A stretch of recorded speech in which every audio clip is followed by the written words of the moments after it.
బాబాయ్ మన పక్కూర్లో ఎవరన్నా పసుపులేటి వంశస్తులు ఉంటే కనుక్కోవా? సరే బాబాయ్. పెద్దమ్మ ఇక్కడ పసుపులేటి వంశస్తులు ఎవరున్నారా? తెలీదు బాబు. అక్క ఇక్కడ పసుపులేటి వంశస్తులు ఎవరన్నా తెలుసా? తెలీదు తమ్ముడు. అన్న మీ అరిపాదాలు చూపిస్తారా?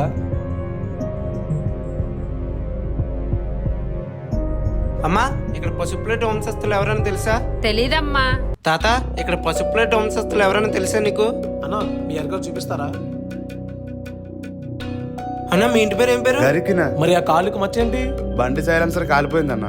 ఏదో పెద్ద సమస్యలు ఉన్నట్టున్నారు. అవును పెద్దయినా, ఎంత కష్టపడినా ఫలితం లేదు. సమస్యలను మీరు ఏ వేళలో పరిష్కారానికి వెతుకుతున్నారు? ఉదయం నుంచి ఇప్పుడు దాకా వెతుకుతున్నాను, మళ్ళీ రేపటి నుంచి వెతకాలి. ఇది సంధ్యాసం కాసేపట్లో ముగుస్తుంది, తర్వాత వచ్చేది రేత్రి. మీరు ఎదుర్కోవాల్సింది దుష్టశక్తితో మీకు పగలు ఫలితం దక్క. రాత్రిపూట వెతకండి, రాత్రి మాత్రమే వెతకండి. దుష్టశక్తి సంహరణం శివాజ్ఞ. జయం కలుగుతుంది, వెళ్ళండి. ఏంట్రా నాని, అతను మొత్తం తెలిసిన వాళ్ళ మాట్లాడాడు. ఎవర్రా ఆయన? ఏమో తెలియదు గాని ఆయన నిజమే చెప్పారు. ఇప్పటి నుంచి మనం రాత్రుల్లో వెతుకుదాం.